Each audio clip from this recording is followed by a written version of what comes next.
You have questions, we have answers. This is Jane Muller. And this is Ken Muller. Welcome to our show, all about real estate with Ken and Jane. Well, Jane, the fall is here already. Can't believe it.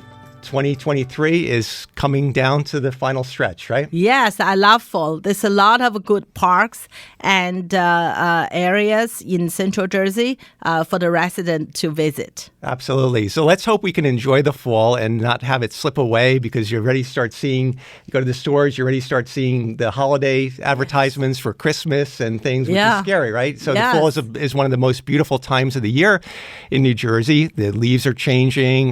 There's, great weather still. A lot of activities outside, the pumpkin picking. You've got holidays to look forward to. You've got Halloween coming up. That's right. Yes. So let's talk about, in relation to the houses, what you need to do to get your prepare your home for the fall season. There's certain things. That's right.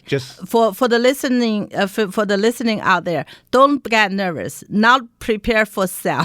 Just prepare for you to leave. Yeah. So that's a different focus, right? Right. So we're going to talk about some tips and things you should do as PM, preventive maintenance, to keep your house in tip-top shape, regardless if you're planning to sell it or just to maintain it. Just enjoying it. Just enjoy it and make sure you don't have any unpleasant surprises.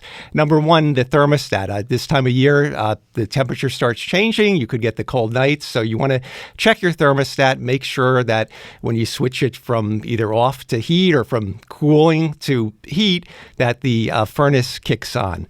It could be a simple matter that the batteries, if it's not working, it could be a simple fix to check the batteries, change out the batteries, but you should check it so that you're not caught off guard unexpectedly when you turn it on and the furnace doesn't kick in. Yeah, I remember there was a young couple many years ago. They bought a house probably at that time in the warmer time. So, not hot enough to need AC or anything. So after the closing, couple months later, when suddenly one day they get really cold, they call me. They said, Jane, the heat doesn't work.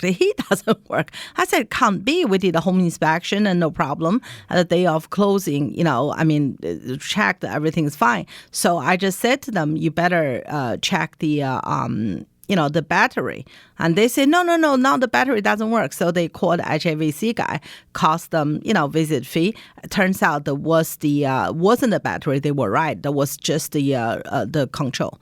The temperature control was wrong. So they just have to change one of that. Yep. So which is compared with a very expensive HVAC unit, that's much better outcome. Absolutely. And we've had other situations where it was a matter of the switch being off. Usually you have that red switch, and if a child mistakenly turns it off thinking it's a light switch. It happened to us. And you don't turn it on. Yeah, that's what happened to us when our daughter was small. The switch was off, and we didn't think to check it, and then sure enough, it was a simple fix. Just turning the switch on, the furnace went on. But if the switch is off, the furnace is off. It cost us $200 for a visit. We just realized it was the switch. But it was a valuable lesson you learned, right? Yes, we never thought about it because, she was still young, and then she had a group of friends came over the weekend. They were little, we didn't think they would step on the stool and turn but somebody that you see that red switch, they got to test. They think that's really track their eyes, right? Yeah, absolutely right.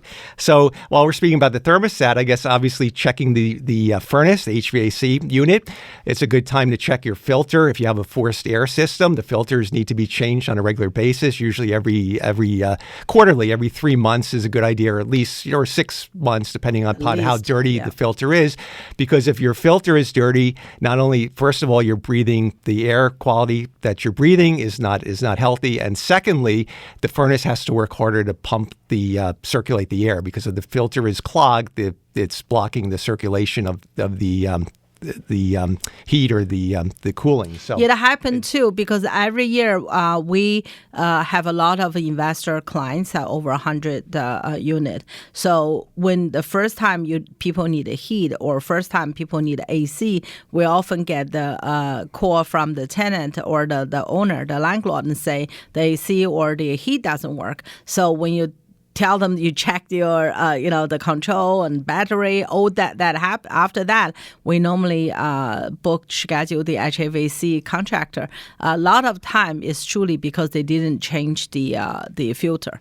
So somehow that had the effect. I mean, sometimes may not be anything, just something didn't work out. So that's why we always advise the landlord and the homeowners and to have the contractor to service the unit. Service unit is like you service your car, right, Ken? When you buy a car, you can't just keep driving. You have to change oil, you have to bring to the shop and regular maintenance. Same with the HVAC. If you do that, hopefully the lifespan will be extended, and then, they'll save money in the long run.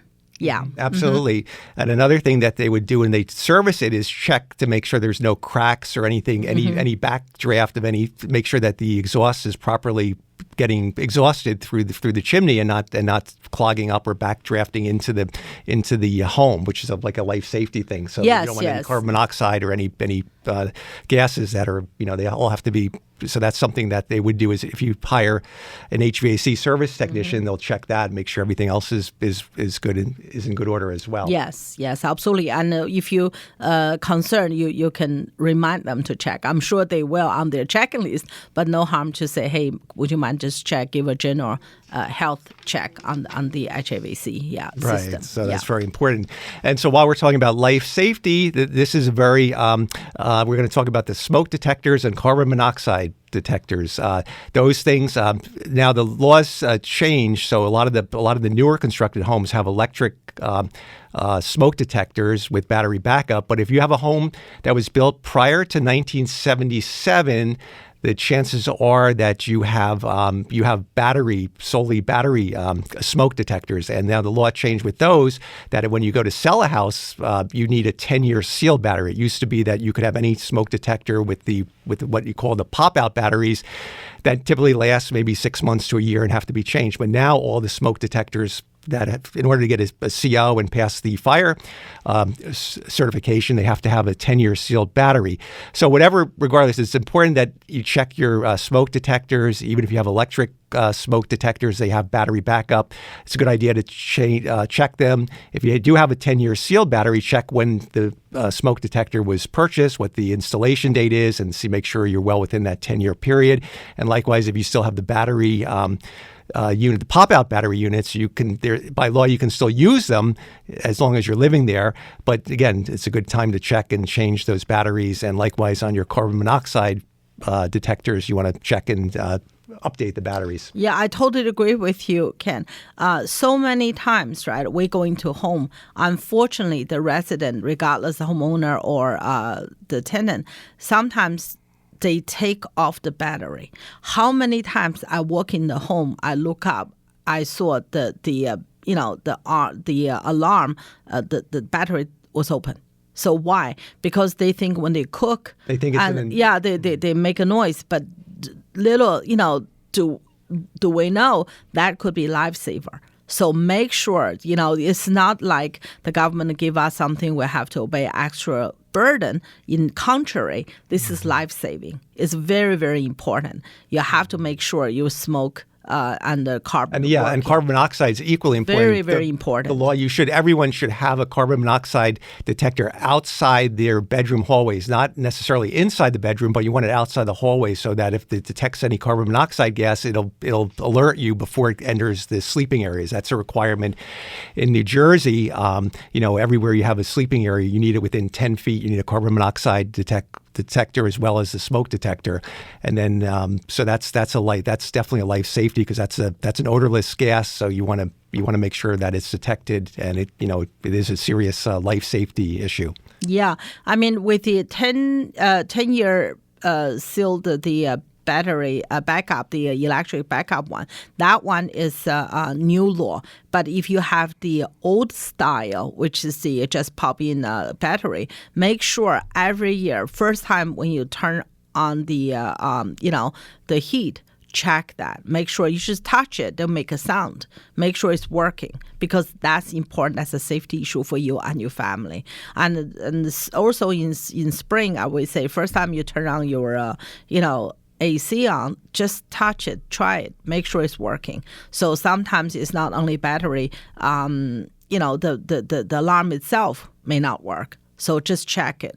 That's very important. That's truly, You're 100% right, Jane. Most of the alarms have a useful life of 6 to 7 to 8 years, so you want to check that as well because it could be that if you change the battery, the alarm still isn't working. So if that's the case, then go to a Home Depot, go to a Lowe's, go to a Costco, and just go ahead and buy new ones. They're not that expensive. There might be $14, $15. But again, they're life safety things that could mean the world of difference, make the world of difference in the event of a fire or smoke occurrence. Absolutely. That's really life, and that that would just save your life. It's just like the moment, define the moment, right? Recently, we had a big fire in one of the condominium, right? Once again, because they have a very strict fire and the alarm rules there. So luckily, the condo had a fire. Unfortunately, the resident passed away, but all the neighbors escaped. So, which is that was a huge fire. Yeah. Right. So, yeah. Another important item is if you're a single-family homeowner, you want to check your exterior hose bibs. This is a time of year where you want to get them, you want to bleed them. In other words, you want to shut them off. But before you shut them off, you want to keep the interior valve open. You want to you want to close the local shutoff valve closest to the exterior hose bib. You want to open up the hose bib, let the water flow out, and then you want to winterize the hose bib by closing it. But you want to make sure that water is drained from that space from the inside local valve to the exterior hose bib. And so that's important because otherwise, if there's water trapped in there, even if you close the hose bib, then water, when it freezes, it expands and it could cause the pipe to burst, which you want to avoid. So again, you want to make sure you bleed out the exterior hose bibs to prevent that. It happened to one of our home, right? The owner just didn't do that. We said that you make sure. Say, yeah, all done, because exactly what you said, they didn't done properly. So there was, in the spring when you turn it on, there was water came out because of the broken pipe inside. So because, that's what caused the damage. So all these are small things, right? Right. Yeah, small things make a huge difference. Yeah. That's what they say. An ounce of prevention is worth a pound of cure, right? That's right. The little things, they all add up. So. Yep, absolutely. All right, we're going to take a short break. We'll be right back after these messages. Okay, welcome back to our show. We're talking about fall tips to keep your home in tip-top shape and prevent any unexpected emergencies. So on this subject, we were continuing talking about the exterior hose bibs and why it's important that you winterize them to prevent the water from freezing and then, potentially bursting a pipe, which has happened, unfortunately, in the past and happens, probably every year. There's probably across the nation, many cases of that, unfortunately.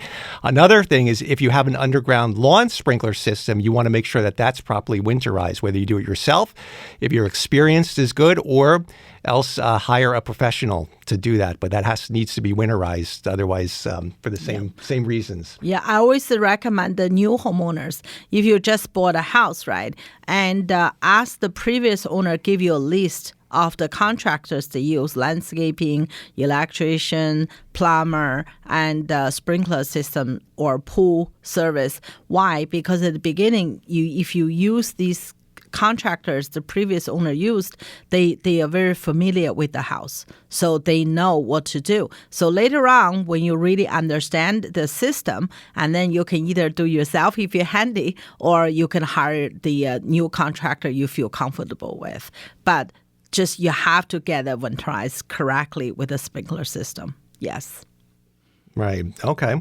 Another important item: if you have a fireplace, you want to make sure that you have it inspected on a regular basis, especially if you're using it, because after time you want to make sure that there's not an excessive buildup of soot in it. You want to make sure that the firebox is intact, that the vent is intact, that there's no leaks or breakages in the system. Otherwise, you're going to have the same problem with it's as important as the HVAC system, because you want the exhaust going out of the house through the chimney, and if it's not venting properly, then you're going to have potential safety issues inside the house. So that's very important to have done, especially if you're using it. If you're not using it, then I recommend you still have it checked once to make sure that it's sealed off properly. And you have it's also good, I think, a lot of times in home inspections, an issue we encounter with the chimneys, besides the exterior, you want to check the construction of the brickwork, the mortar. Also, it's not a bad idea to put a chimney cap or a rain cap on it to prevent things from entering the chimney, whether it be animals, birds. So that's it happened to us. Yeah, so it's a good idea to maybe think, if you have it, look at the outside and see if you have any protection around the chimney, like either put like a cage or a mesh around it so that the exhaust fumes can still get out, but you want to prevent the birds and the other wildlife from going in it. Yeah, because the winter is cold. I mean, you can't blame the little creatures. They want something warm, but they just didn't know there was, Yeah, so that's always good to, once again, prevention. It's also for their safety too, because once they go in the chimney, most likely they don't make it out. Yeah, and they get they trapped. never make it out. You want to prevent them. You want to discourage them as best possible from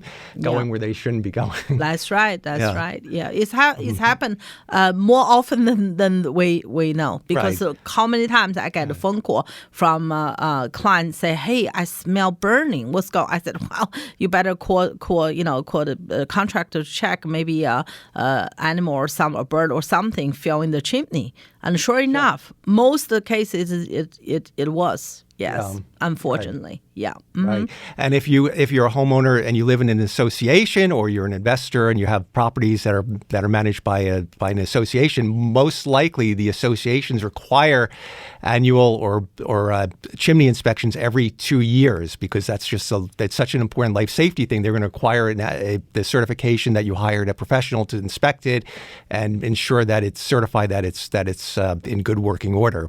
Mm-hmm. And this also goes another related topic. It's also the dryer vents. So this is another very important life safety thing. Besides cleaning your local your dryer's local vent, you want to make sure that your dryer vent is free of lint and it's cleaned on a regular basis to prevent excessive lint buildup on the vent line. Otherwise, you could have a big and another serious fire so hazard. Yeah. So that's an extremely important thing too, and that's usually, again, if you're an association, that goes hand in hand with the chimney cleaning.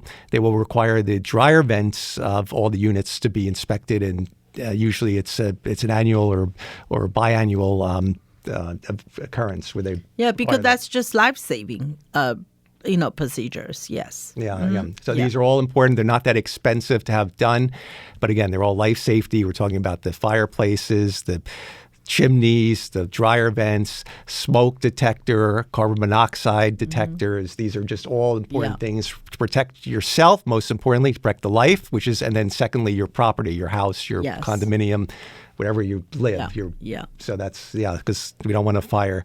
So now we've talked about the fire things. Let's going to switch gears. We're going to talk about the roof, the gutters, and the leaders. That's always. So you got, where there's fire, there's water, right? So we've talked about this fire, the life safety. Now the topic's going to be the water and how water can damage. So what are we going to talk about with the roof, the gutters, and the leaders? I think every year, right, especially in fall, there's a lot of leaf falling. So always good to check the roof, clear the gutter.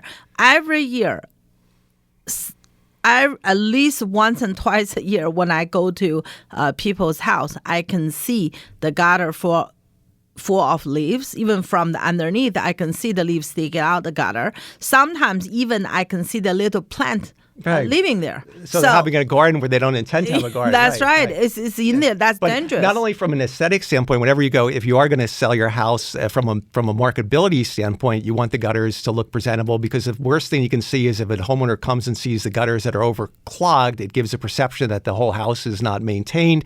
So you want to clean it from that perspective. But also, most importantly, you want to keep your gutters clear so that the water can collect in the gutters, go into the leaders, and then from the leaders it can divert itself away from the foundation. Because if the gutters are clogged, the water has no choice. The rainwater can't go in the gutter. So what does it do? It goes over the gutter, runs down the house, and it's going to drop in near the foundation. And then over time, the water is going to infiltrate, and eventually it's going to come up against the foundation, whether it be cinder block or concrete, and it's going to eventually seep its way in. Yes. So that's so important. That preventive maintenance is so important to keep your can help tremendously to keep your basement dry.